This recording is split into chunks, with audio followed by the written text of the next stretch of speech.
Hello everyone, welcome to Tathastu ICS. My name is Aman Shukla. So in this lecture, we are going to discuss the remaining and last questions of the Indian society. जैसा कि हमने पिछले video में जितने भी questions थे सभी के सभी करे, 2 क्वेश्चन और बचे हैं इंडियन सोसाइटी के, जैसा कि 8 क्वेश्चंस आए थे टोटल, 2 और बचे हैं और 2 का डिस्कशन विदाउट टाइम वेस्ट किए हम लोग करने जा रहे हैं। एक एक करके सारी चीजों को समझेंगे and I will tell you same जैसा कि मैंने पहले बताया था कि मैं आपको 7 मिनट दूंगा, आई मीन 11 मिनट दूंगा, सॉरी, क्योंकि ये 250 वर्ड्स के क्वेश्चन है तो मैं आपको 11 मिनट दूंगा and within that time you have to solve it, then I will explain those questions. Now very first, सबसे पहले हम यहां पर देखते हैं क्वेश्चन नंबर 1 क्या है। तो क्वेश्चन नंबर 1 को मैं सबसे पहले यहां पर एक्सप्लेन कर देता हूं and question number is talking about the despite comprehensive policies for equity and social justice underprivileged sections are not yet getting the full benefits of affirmative actions envisaged by the constitution comment। ठीक है, ये question है हमारा। चलिए सबसे पहले हम question को समझने की कोशिश करते हैं। कह रहे हैं despite comprehensive policies for equity and social justice, यानी कि बहुत सारी पॉलिसीज लेकर के आए हैं, किसके लिए? इक्विटी और सोशल जस्टिस के लिए। यह कहां दिया गया है? यह दिया गया है हमारे कॉन्स्टिट्यूशन में। ठीक है, कॉन्स्टिट्यूशन में किसके लिए? अंडर प्रिविलेज्ड, अंडर प्रिविलेज्ड मतलब एससीज, एसटीज, मतलब जितनी भी माइनॉरिटीज हैं, गेटिंग माय पॉइंट, ओबीसीज, दिव्यांग या फिर ट्रांसजेंडर, जितनी भी माइनॉरिटीज हैं, इन सब के लिए कुछ ना कुछ अच्छी चीजें, कुछ ना कुछ अफर्मेटिव एक्शंस दिए गए हैं, किसमें? हमारे कॉन्स्टिट्यूशन में। उसके बावजूद भी कहीं ना कहीं ये दिखा रहा है कि they are not getting full benefit, बावजूद उसके ये सारी की सारी जो कम्युनिटी हैं, जो माइनॉरिटीज हैं, they are not getting full benefit. तो सबसे पहले आपको करना क्या है? इस क्वेश्चन को आपको 2-3 पार्ट में डिवाइड कर देना है। सबसे पहला पार्ट कि यहां पर सबसे पहले आपको यह शो करना है कि यहां पर क्या क्या अफर्मेटिव एक्शंस लिए गए और उन अफर्मेटिव एक्शंस का हिस्टोरिकल बैकग्राउंड क्या है, यानी कि हमारे कॉन्स्टिट्यूशन ने जो कुछ भी प्रोविजंस दिए हैं माइनॉरिटीज के लिए, उसके पीछे की हिस्ट्री क्या है। सबसे पहले आपको इंट्रोड्यूस करना है विद द हिस्ट्री, यानी कि उनके साथ कुछ ना कुछ डिस्क्रिमिनेशन हुआ होगा on the basis of caste, religion, तो इन सबके बेस पर कुछ ना कुछ डिस्क्रिमिनेशन हुआ होगा। तो आपको ये चीजें इंट्रोडक्शन में सबसे पहले बतानी है। इंट्रोडक्टरी पार्ट इसका ये कहता है। उसके बाद फिर बॉडी पार्ट में रीजन बताना है, what is the reason behind they are not getting the benefit.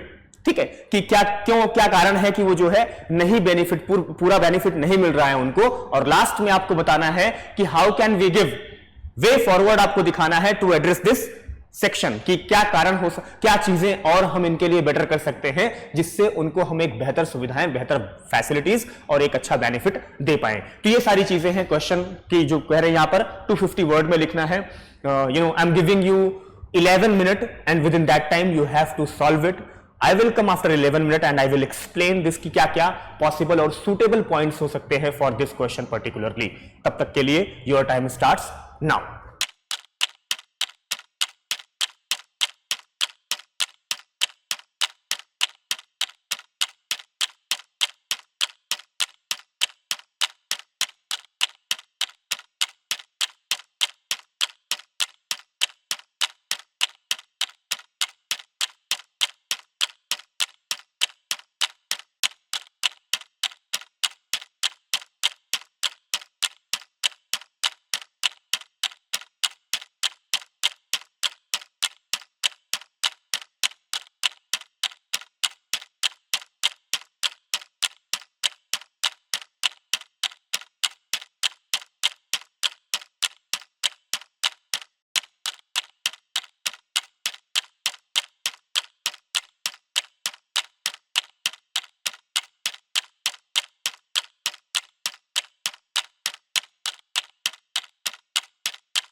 So welcome, I hope आप सबने सॉल्व कर लिया होगा, डन कर लिया होगा। ठीक है, हम इसके जितने भी पॉसिबल पॉइंट्स हैं उन पॉसिबल पॉइंट्स को हम लिखने की कोशिश करके उनको जानने की कोशिश करते हैं। क्वेश्चन मैंने आपको समझा दिया था, अब यहां पर देखते हैं, सबसे पहले एक एक चीजों को हम यहां पर क्लियर करने की, सॉल्व करने की कोशिश करते हैं। Now please focus on this particular question कि कह रहे हैं despite comprehensive policies for equity and social justice underprivileged section are not yet getting the full benefit of affirmative action envisaged by the Constitution of India. Comment करना है आपको, so you have to tell about the particular, they are not, why they are not getting the benefit. तो सबसे पहले आपको एक बेहतर introduction देना है, सबसे पहले आपको इंट्रोडक्शन देना है, और इंट्रोडक्शन में आपको सबसे पहले दिखाना है what is affirmative action, what is affirmative action. What is affirmative action? That means you will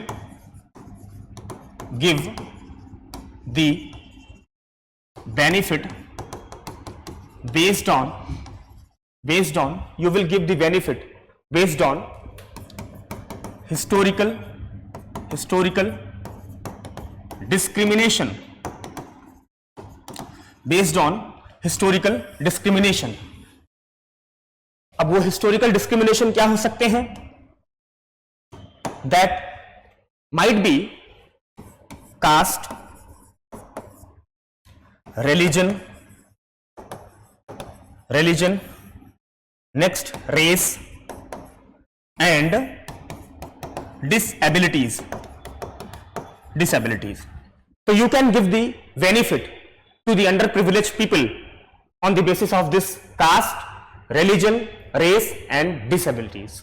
You have to give this introduction. So ये आपका एक introductory part हो जाएगा इस पूरे के पूरे क्वेश्चन का, ये आपका पूरा इंट्रोडक्शन हो जाएगा।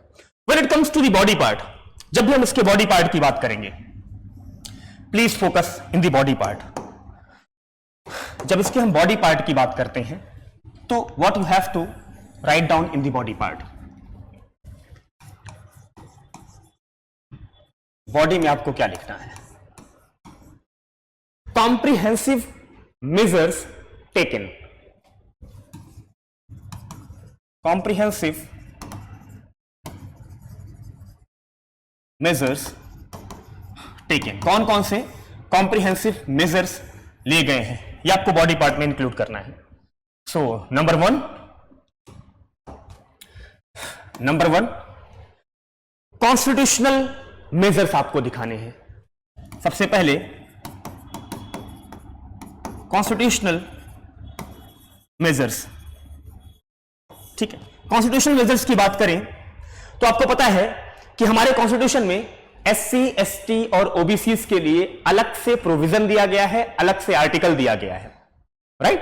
ये जितनी भी माइनॉरिटीज हैं इनके लिए अलग से कमीशंस बनाए जाते हैं और जिसकी चर्चा हमारे कॉन्स्टिट्यूशन के आर्टिकल्स में की गई है। That means these are the constitutional bodies also, right. For example if we talk about SC, ठीक है, तो इसके लिए article 338, article 338 talks about the SC, जिसके थ्रू क्या बनाया गया है? National commission for एससीज, national commission for एससीज। This is the constitutional measures. If we talk about the STs, अगर हम एसटी की बात करें तो इसके लिए article 338A, it talks about the national commission of STs. And again if we talk about the OBCs, then article 338B, it is talking about the National Commission for Backward Classes. Getting my point? So these are the constitutional measures for the underprivileged people, for the minorities. ये तो उनको चीजें दी गई हैं। अच्छा, question हमारा क्या कह रहा है? बावजूद इसके, डिस्पाइट, बावजूद इसके, they are not getting full benefit जो कि उनको मिलना चाहिए। I will explain what should be the criteria. Now, focus on this constitutional measures. इसके अलावा if we talk about the second part, body में ही लिखना। बॉडी में हमारी जो हेडिंग थी वो थी कॉम्प्रिहेंसिव मेजर्स टेकन, ठीक है, सबसे पहला कॉन्स्टिट्यूशनल मेजर्स हमने बताया। अब सेकंड, अगर हम यहां पर दूसरा बात करें तो अफर्मेटिव एक्शंस थ्रू रिजर्वेशन। आपको पता है ना कि हमने रिजर्वेशन भी दिया है माइनॉरिटीज को, हमने इनको रिजर्वेशन भी दिया है। क्या ये हमारे कॉन्स्टिट्यूशन में है? बिल्कुल है भाई, 16B, आर्टिकल 16B ये भी दिया गया है। इसके अलावा बहुत सारी स्कीम्स हमने दी हैं, बहुत सारी स्कीम्स हमने दी हैं। किसके लिए? माइनॉरिटीज के लिए। सबसे पहले एक आपने सुना होगा post matric scholarship. This provide the scholarship for the tribal people if they want higher education. Tribal के लिए बेसिकली ये आया है, जो ट्राइबल्स है उनके लिए है। अगर वो हायर एजुकेशन में जाना चाहते हैं तो they don't have the barrier, but still they are not getting full benefit. I will explain that. So these are the measures, comprehensive measures we are talking about. इसके अलावा अगर हम बात करें और स्कीम्स की, तो आपको पता होगा कि इसके अलावा एक स्कीम और है,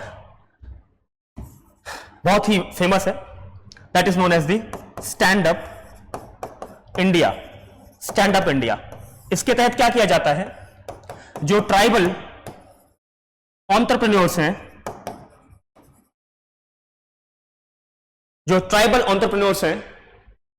उनको इंसेंटिव दिया जाता है, उनको फैसिलिटीज दी जाती है, सो दैट दे कैन प्रमोट, उस चीज को प्रमोट कर सके। इसके अलावा आपको पता होगा Eklavya model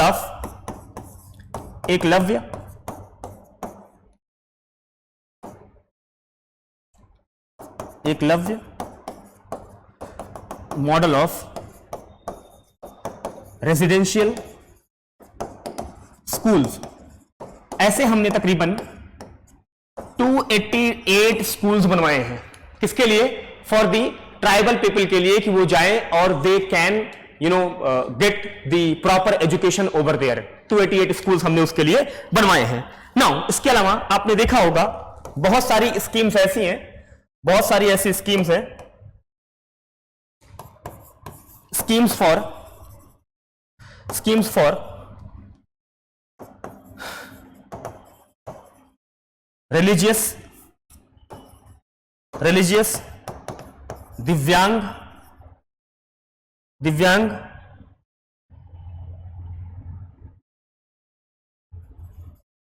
and transgender. Religious, दिव्यांग एंड ट्रांसजेंडर्स। हमने बहुत सारी स्कीम्स जो है ट्रांसजेंडर्स के लिए, रिलीजियस माइनॉरिटीज के लिए और इसके अलावा दिव्यांग लोगों के लिए भी हमने बनाई है। तो ये बहुत सारी चीजें हमने डिफरेंट डाइवर्सिटी के जो लोग हैं उनके लिए हमने पर्टिकुलर ये प्रावधान, ये प्रोविजन दिया है।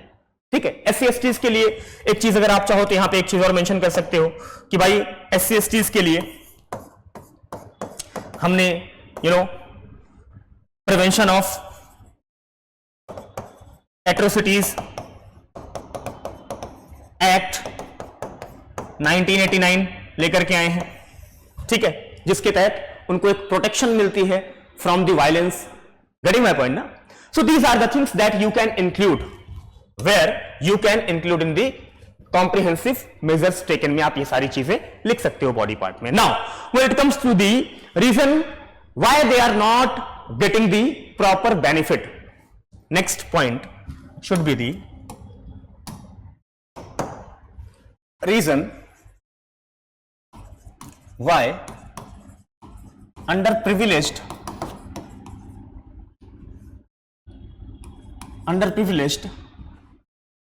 people are not getting full benefit। पूरा बेनिफिट उनको क्यों नहीं मिल रहा है? You can write down. तो आप ऐसे एक हेडिंग बना सकते हो। इसके लिए आप सबसे पहला जो यहां पे देखोगे that should be the number 1, inadequate access to education, inadequate access to education. बिल्कुल सही बात है। जो माइनॉरिटीज के कुछ लोगों की बात करें, अगर हम ट्राइबल लोगों की बात करें और उनके अगर हम लिटरेसी रेट की बात करें, आप चाहो तो यहां पर एग्जाम्पल में लिटरेसी रेट डाल सकते हो। आप लिटरेसी रेट के थ्रू यहां पर एग्जाम्पल दे सकते हो, क्योंकि कॉन्फिडेंट हो जाएगा। यहां पर लिटरेसी रेट दिखा सकते हो किसकी? टोटल नेशन की, यानी कि टोटल इंडिया की। अगर हम टोटल इंडिया की लिटरेसी रेट की बात करें तो इट इज 70%, लेकिन अगर हम ट्राइबल लिटरेसी की बात करें तो इट इज अराउंड 32%। अगर शेड्यूल ट्राइब की बात करें, एसटी की बात करें, तो it is around 32%। And second, that is the number 2, lack of awareness. Why they are not getting this benefit? Because of lack of awareness. सबसे अच्छा एग्जांपल इसका दूं, नॉर्थ ईस्ट इंडिया। वहां के जो लोग हैं ना, उनको पता ही नहीं चल पाता बहुत सारी स्कीम्स, बहुत सारे प्रोग्राम्स के बारे में। अब करेंगे क्या? चूंकि they are tribal and they are living in that those areas, so they are not aware of this kind of schemes and implementation that has been formed by the government.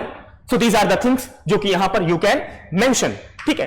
And सबसे important जो number 3 है, discrimination and social stigma. Number 3, discrimination, इसकी वजह से भी they are not getting benefit. Discrimination and social stigma, that means if we talk about the एससीज और दलित्स, तो उनके साथ हमेशा एजुकेशन में या कहीं भी स्कूल्स में जाते हैं, कॉलेज में जाते हैं, कहीं पर उनके साथ हमेशा डिस्क्रिमिनेशन किया जाता है। उनके साथ हमेशा खाने पीने में, किसी हर चीज में उनके साथ जो थोड़ा सा अपर कास्ट के लोग हैं, वो कहीं ना कहीं उनके साथ डिस्क्रिमिनेशन करते हैं। और इसकी वजह से हमें कहीं ना कहीं प्रॉब्लम देखने को मिलती है कि कहीं ना कहीं in spite of talent, in spite of intelligency, intellectuality, उनको ये चीजें नहीं मिल पाती हैं। इसके अलावा एक इकोनॉमिक बैरियर भी है उनके लिए, एक इकोनॉमिक बैरियर भी है। इकोनॉमिक बैरियर क्यों? They won't have money, they don't have money, that means what? पैसा है नहीं, इसीलिए इकोनॉमिक ग्रोथ नहीं है उनकी, इसलिए वो लगा नहीं सकते कहीं पर बहुत ज्यादा पैसे रुपए। तो ये चीजें देखने को मिलती है कि कहीं ना कहीं हम वहां पर इनएडिक्वेट एक्सेस टू एजुकेशन है, लैक ऑफ अवेयरनेस है, डिस्क्रिमिनेशन एंड सोशल स्टिग्मा जिससे हम बात कर रहे थे, इकोनॉमिक बैरियर है। इसके अलावा पॉलिसी गैप भी देखने को मिलता है। पॉलिसी गैप,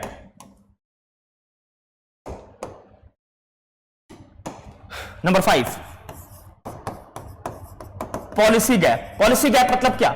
इंप्लीमेंटेशन के लिए ना बहुत टाइम लग जाता है, इंप्लीमेंटेशन में बहुत टाइम लग जाता है। इसका एक अच्छा एग्जांपल दूं मैं आपको। 2016 में transgender commission, national commission for transgender commission establish होना था 2016 में, अभी तक हुआ नहीं। आर यू अंडरस्टैंडिंग ना? तो कहीं ना कहीं एक बहुत बड़ा पॉलिसी गैप देखने को मिलता है। And one more thing that is very very important, administrative. Number 6, administrative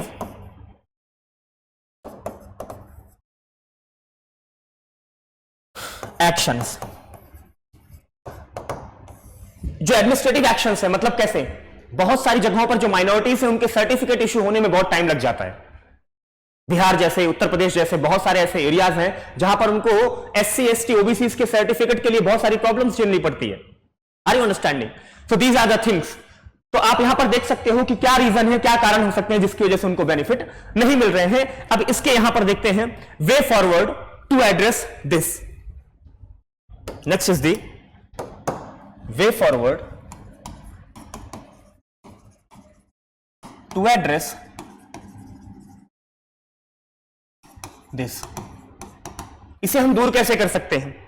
सबसे पहले हमें एक इनहेंस आउटरीच प्रोग्राम चलाना होगा। नंबर 1, हमें एक we have to enhance outreach program. The best example of this is Jan Dhan आधार। सबसे इंपॉर्टेंट जो है जन धन आधार, यानी कि ताकि लोगों तक सही स्कीम्स, सही जानकारी, सही चीजें पहुंच सके, ना सिर्फ पहुंच सके बल्कि उसका इंप्लीमेंटेशन यानी कि उसको एग्जीक्यूट भी किया जा सके सही तरीके से, उसको सही तरीके से एग्जीक्यूट किया जा सके। Now second is the diversity in hiring practices. जब लोगों को हायर करते हैं कंपनीज में या कहीं पर भी ना, तो उसमें हमको एक डाइवर्सिटी लाने की जरूरत है। हमें किसी पर्टिकुलर, हम क्या करते हैं, नहीं हम एसटी हैं नहीं लेंगे इनको, या फिर इस माइनॉरिटी के लोग हैं हम इनको नहीं लेंगे, उसमें हमें ये चीज दिखाना होगा through which we can complete it. जैसे एक अच्छा एग्जांपल है, best example Tata policy. Tata policy के तहत बहुत सारे डाइवर्स लोगों को यहां पर एंट्री मिलती है, डाइवर्स लोगों की हायरिंग की जाती है, जिसके तहत अच्छे से काम होता है और डिस्क्रिमिनेशन दूर हो जाता है, तो they are getting the benefit. Now अगर उनके साथ कोई भी जाति हो रही है या किसी प्रकार का कोई अत्याचार हो रहा है, एट्रोसिटीज हो रही हैं, then we have to establish very good fast track courts everywhere. Fast track courts everywhere, हमें एक फास्ट ट्रैक कोर्ट भी लाना होगा जिसके तहत जल्दी सुनवाई हो और उनके साथ कम से कम जो है न्याय किया जाए, जस्टिस किया जाए। जस्टिस डिले नहीं होना चाहिए, आप समझ पा रहे हैं? That means what, justice delayed means justice denied. आप ये चीज यहां पर कोट कर सकते हो, ये चीज एग्जांपल आप यहां पर लिख सकते हो। नाउ अब यहां पर आपको कंक्लूड करना है, एक कंक्लूजन देनी है, एक कंक्लूजन देनी है। Even though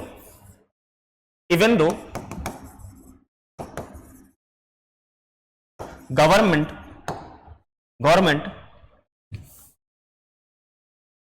is implementing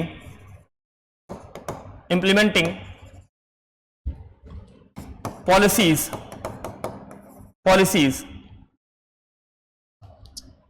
but यहां पर एक कोलैबोरेशन दिखाना होगा। If it should be implemented well, अगर इसे सही तरीके से इंप्लीमेंट किया जाना चाहिए तो इसके लिए एक कोलैबोरेशन दिखाना होगा। किनके बीच में?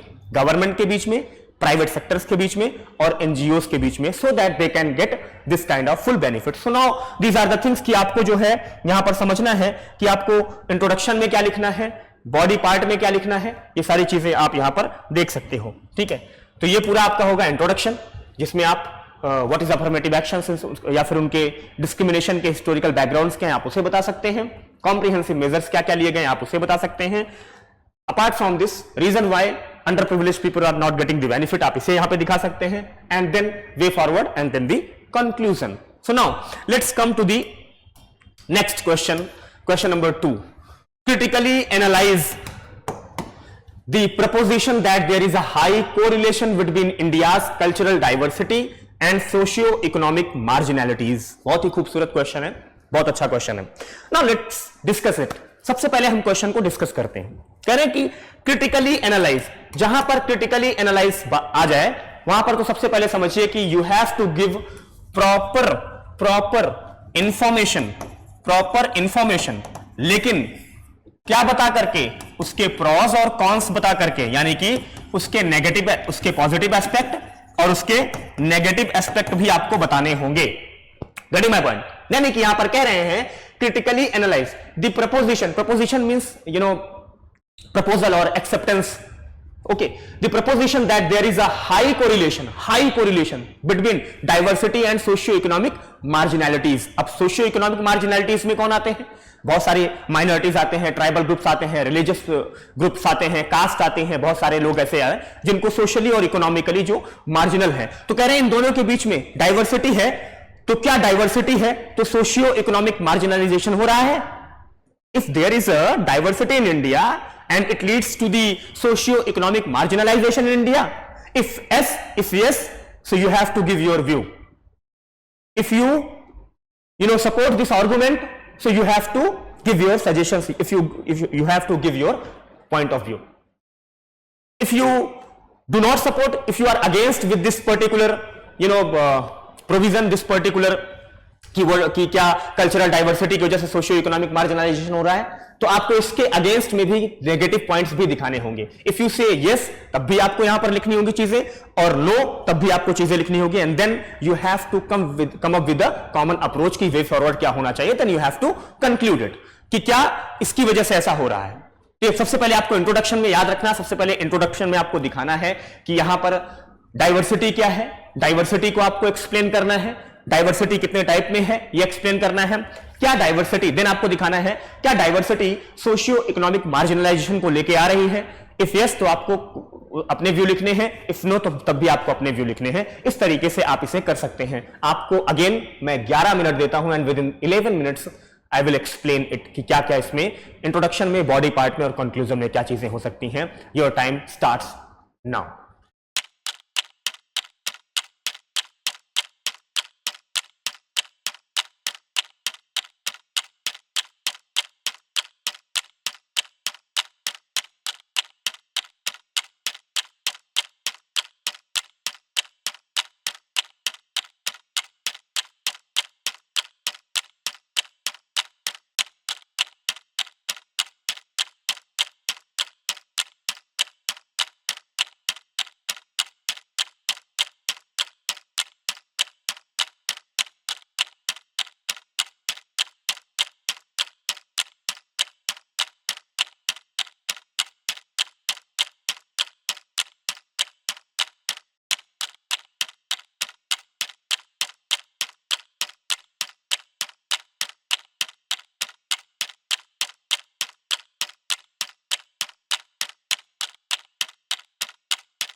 सो आई होप आप सभी ने कर लिया होगा सॉल्व इसे, ठीक है, आपने इसे डन कर लिया होगा। अब यहां पर हम देखते हैं कि इसके जो कॉमन व्यू हैं, इसके जो पॉइंट्स हैं इंट्रोडक्शन में, इसके जो पॉइंट्स हैं बॉडी पार्ट में या फिर कंक्लूजन में क्या हो सकते हैं। Now please focus on this particular, it is talking about the critically analyse what proposition that there is a high correlation between किसके बीच में, कल्चरल डाइवर्सिटी और सोशियो इकोनॉमिक मार्जिनलिटीज के बीच में। तो सबसे पहले आपको यहां पर एक इंट्रोडक्शन दिखाना है, ठीक है, जब भी ऐसे क्वेश्चन आए इनका इंट्रोडक्शन लिखना है और इंट्रोडक्शन में आपको दिखाना है what is diversity, you have to show the diversity, okay, कि भाई डाइवर्सिटी क्या है, what is diversity and which kind of diversity India shows. So we believe in unity in diversity. क्यों? क्योंकि हमारे यहां पर बहुत डिफरेंट टाइप की डाइवर्सिटीज हैं। लाइक कौन कौन सी डाइवर्सिटीज हमें देखने को मिलती हैं, डाइवर्सिटी इन इंडिया। तो कौन कौन सी डाइवर्सिटी हमें देखने को मिलती है इंडिया में? सबसे पहले हमने सुना है, हमें पता भी है, सबसे पहले यहां पर हमें देखने को मिलती है लिंग्विस्टिक डाइवर्सिटी, ठीक है। क्यों? क्योंकि इंडिया में 22 तो ऐसी लैंग्वेज हैं जो कि हमारी ऑफिशियली इन द सेंस कि हमारे कॉन्स्टिट्यूशन में जो बताई गई 22 भाषाएं हैं। सोच सकते हो आप कितना डाइवर्स है इंडिया। अगर आप यूरोप के किसी कंट्री में चले जाइए, लाइक फ्रांस आप चले जाइए, तो केवल एक ही भाषा है वहां पर, आपको फ्रेंच बोलना है। अगर आप रशिया चले जाइए तो केवल आपको रशियन ही बोलना है। चाइना चले जाइए, केवल आपको मैंडरिन ही स्पीक करनी है। Getting my point? इंग्लैंड चले जाइए, आप इंग्लिश ही बोलना है आपको, राइट। तो इस तरीके से इंडिया में पहली बात तो 22 लैंग्वेजेस मिलेंगी। अच्छा, यही नहीं, इन 22 लैंग्वेजेस के ना कम से कम 1600 प्लस आपको डायलेक्ट्स मिलेंगे। And what is dialects? The regional speaking people, the regional speaking language. Like we are speaking this Hindi, तो which kind of Hindi we can speak. तो अलग अलग डायलेक्ट्स होंगे। If we talk about the Haryanvi, तो Haryanvi is the dialect, it is not the language. आप समझ पा रहे हो? हिंदी को ही तोड़ करके बनाई गई है, राजस्थानी हिंदी को ही तोड़ करके बनाई गई है। तो 22 भाषाएं देखने को मिलेंगी और 1600 प्लस हमको डायलेक्ट्स देखने को मिलते हैं। इसके अलावा नंबर 1 दूसरी डाइवर्सिटी हमें देखने को मिलती है रिलीजियस डाइवर्सिटी। हमारे यहां पर हिंदू, मुस्लिम्स, सिख, पारसीस, क्रिश्चियंस, जैन्स, बौद्ध, बहुत सारे रिलीजियस लोग भी रहते हैं यहां पर। और ये लोग यही के हैं पर्टिकुलरली, और आज से नहीं, इनका कुछ हिस्टोरिकल बैकग्राउंड रहा है, इनकी कुछ हिस्ट्री रही है, और तब से जो है ये यहां पर रह रहे हैं, राइट। तो यहां पर ये चीज समझना होगा कि रिलीजियस डाइवर्सिटी बहुत ज्यादा है। अगला नंबर 3 ज्योग्राफिकल डाइवर्सिटी बहुत देखने को मिलती है, geographical diversity. And this geography, this different type of geography shapes the culture. This geography shapes the culture. For example, if we talk about the geography of Uttar Pradesh, Uttar Pradesh एक प्लेन एरिया है, वहां के जो हार्वेस्टिंग फेस्टिवल होंगे that is different from the hilly areas, right. So आपको देखना होगा geography कैसे वहां के कल्चर को शेप करती है। एक सबसे अच्छा एग्जांपल, ये तो खैर इंडिया का है, अब इसको अगर हम वर्ल्ड के लेवल पर लें, so why Arabian people, Arabian peninsula के जितने भी लोग हैं, व्हाई दे यूज एल्कोहल। हमने तो इसे रिलीजन के हिसाब से हमने बना दिया, बट कुछ ना कुछ तो ज्योग्राफिकल पॉइंट ऑफ व्यू होगा। तो हमने क्या बोल दिया, इस्लाम में एल्कोहल बैन है, ठीक है। अगर हम वहीं पर यूरोप की बात करें, तो यूरोप में वाइन चढ़ती है, वाइन चढ़ाया जाता है, और वाइन वहां पे फेमस है। एल्कोहल वहां पे एक कॉमन कल्चर बन चुका है। That is the cold place and that is the warm place. तो ज्योग्राफी है ना, तो always remember geography shapes the culture, right. Next one is the number 4 racial diversity.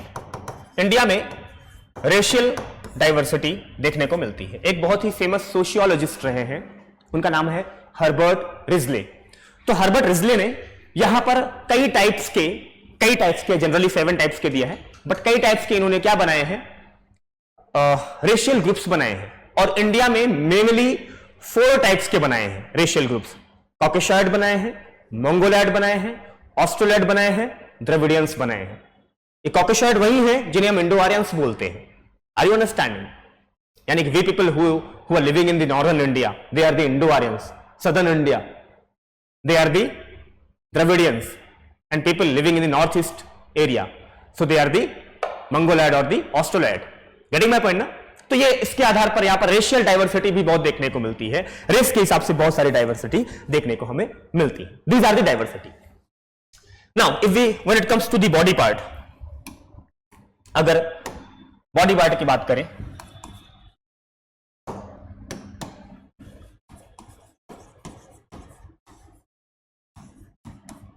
तो यहां पर एक हेडिंग बनानी है, correlation between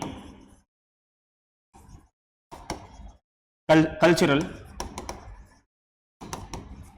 diversity, correlation between cultural diversity and socio-economic marginalization। क्या डाइवर्सिटी सोशियो इकोनॉमिक लोगों को, जो उन माइनॉरिटीज हैं, उनको हाशिए पर रख दिया है? क्या इसकी वजह से वो कहीं ना कहीं उनका मार्जिनलाइजेशन हुआ है? अगर आप बोलते हो यस, अगर आप कहते हो हां हुआ है, तो give your view point. Give your view point. क्या आपके व्यू पॉइंट क्या हो सकते हैं? नाउ नंबर 1, इसमें आप लिख सकते हो अपने व्यू पॉइंट को। Number 1, historical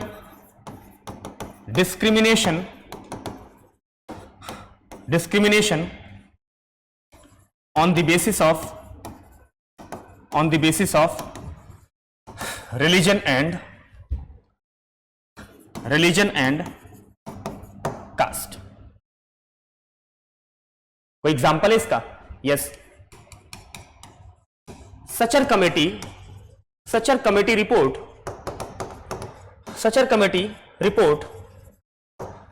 tells that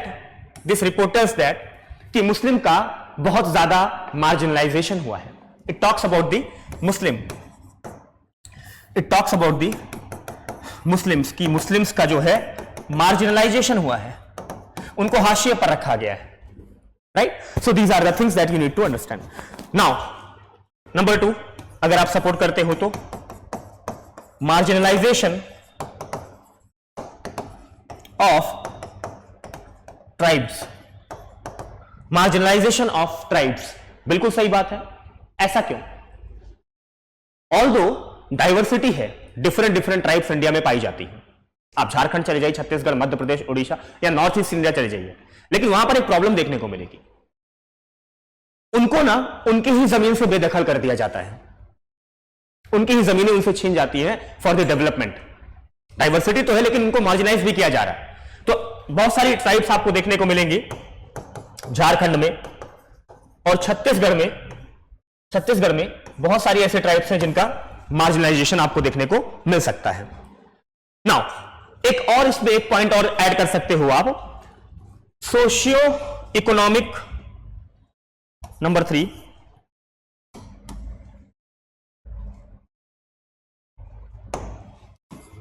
socio economic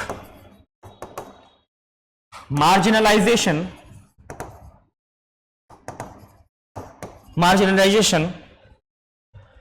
of linguistic minorities। Yes, कोई एग्जांपल है इसका? Yes, Bodo speaking people of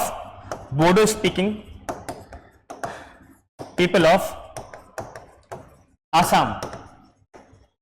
Bodo speaking people of Assam, उनको भी पूरी तरीके से मार्जिनाइज किया गया है। इसके अलावा number 4, we can see the regional imbalances.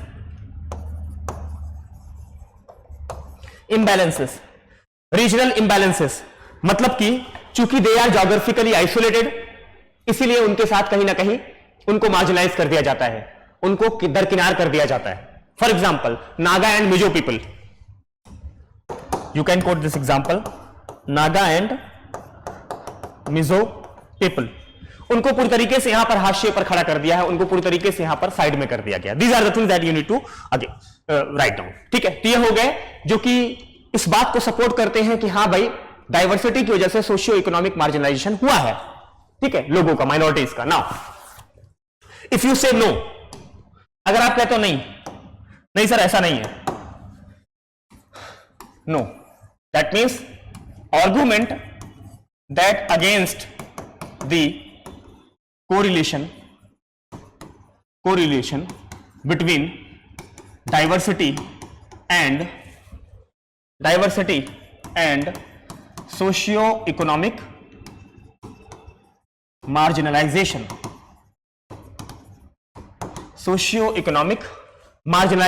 अगर आप कोई चीज बोलते हो, ठीक है, तो यहां पर सबसे पहला पॉइंट और सबसे इंपॉर्टेंट पॉइंट अगर मुझे ऐड करना होगा तो मैं बोलूंगा यस, हमेशा मार्जिनलाइजेशन नहीं होता। क्यों? यहां पर हमें रिलीजियस प्रॉस्पेरिटी भी देखने को मिलती है, विदाउट मार्जिनलाइजेशन। हमें यहां पर रिलीजियस प्रॉस्पेरिटी देखने को मिलती है। Is there an example? Yes, very good example. Parsis economically बहुत ज्यादा स्ट्रांग है वो, तो उनका तो मार्जिनलाइजेशन हुआ नहीं, economically they are very strong. ठीक है, इसके अलावा रीजनल डेवलपमेंट इनिशिएटिव्स भी लिए गए हैं माइनॉरिटी होने के बावजूद। रीजनल डेवलपमेंट इनिशिएटिव भी लिए गए हैं माइनॉरिटी होने के बावजूद। जैसे केरला में बहुत सारी रीजनल माइनॉरिटीज है जिन्होंने खुद के ऊपर ध्यान दिया है और खुद का डेवलपमेंट कर रहे हैं। वो स्टिल वो बहुत नंबर में बहुत कम है, लेकिन दे आर डूइंग कि हाँ हमें अपने आप को डेवलप करना है। Literacy rate now you can see of that particular minority, so you can see the literacy rate. ठीक है, इसके अलावा यहां पर इंपावरमेंट ऑफ एससी और एसटी की अगर हम बात करें, इंपावरमेंट ऑफ एससी और एसटी के लिए हमने यहां पर एससी एसटी एक्ट लेकर के आए हैं हम। ठीक है, तो यहां कहां पे मार्जिनलाइजेशन हुआ? यहां तो नहीं हुआ, क्योंकि अगर किसी प्रकार की प्रॉब्लम उनको होती है तो they can file the case, right. इसके अलावा आप देख सकते हो कुछ ट्राइबल एरियाज में यहां पर आपको सेल्फ गवर्नेंस देखने को मिलती है। जैसे अगर आप नॉर्थ ईस्ट में जाइए तो नॉर्थ ईस्ट के 4 स्टेट ऐसे हैं जहां पर आपको देखने को मिलेगा क्या? ऑटोनोमस डिस्ट्रिक्ट काउंसिल देखने को मिलता है। District council, governor is responsible for making this, है ना। ऑटोनोमस डिस्ट्रिक्ट काउंसिल यानी कि they can make their own law, वो अपना खुद का नियम कानून बना सकते हैं। तो यू कैन सी कि हां यहां पर कहीं ना कहीं मार्जिनलाइजेशन नहीं हुआ है। Rise of the local governance, ये बिग हिट कर रहा है इस चीज को। Okay, now way forward to address this. Next is the way forward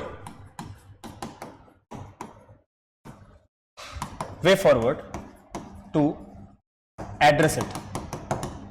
ठीक है, सबसे पहले तो हमें यहां पर एक इंक्लूसिव इकोनॉमिक पॉलिसी की बात करनी होगी। नंबर 1, इंक्लूसिव इकोनॉमिक पॉलिसी की बात करनी होगी। क्या इससे होगा क्या? जब हम एक साथ सारी पॉलिसीज लेकर के आएंगे तो सबका डेवलपमेंट होगा, सबका साथ सबका विकास is the best example of this, है ना, given by present prime minister of India Narendra Modi. ठीक है, now second, promotion of local languages. किसी की भी अगर लैंग्वेज है उसको हमें पर्टिकुलर अवॉइड नहीं करना है, या उसके आधार पर हमें किसी के साथ कोई डिस्क्रिमिनेशन नहीं क्रिएट करना है, बल्कि हमें जो है उस चीज को और प्रमोट करना है और ज्यादा एडवांस बनाना है, सपोर्ट करना है एक तरीके से। Now number 3, empowering the social justice system, empowering the social justice system। ठीक है, तो ये कुछ इसके वे फॉरवर्ड है। और अभी तक जितने भी हमारे सोसाइटी के क्वेश्चंस थे हमने सभी को यहां पर डिस्कस कर दिया कि you can conclude with this point कि बॉडी पार्ट क्या हो सकता है, एंट्रो क्या हो सकता है, या फिर बाकी के जो भी पॉसिबिलिटीज हैं क्या हो सकती हैं, मैंने आपको बताया। तो टोटल 8 क्वेश्चंस आए थे सोसाइटी से, हमने उन सारे के सारे 8 क्वेश्चंस को कंप्लीटली यहां पर डिस्कस कर दिया। एक क्वेश्चन और भी है जो लगभग सोसाइटी जैसा लगता है लेकिन सोसाइटी का क्वेश्चन नहीं है, वो ह्यूमन ज्योग्राफी का है, ठीक है। तो ये चीज आपको थोड़ा ध्यान में रखना है, ठीक है। नाउ तो अभी तक का हमारा जितना भी डिस्कशन था सोसाइटी के क्वेश्चंस का सारा खत्म हो गया। हम जल्द ही मिलेंगे नेक्स्ट किसी सब्जेक्ट के डिस्कशन के साथ, तब तक के लिए thank you so much, thanks a lot.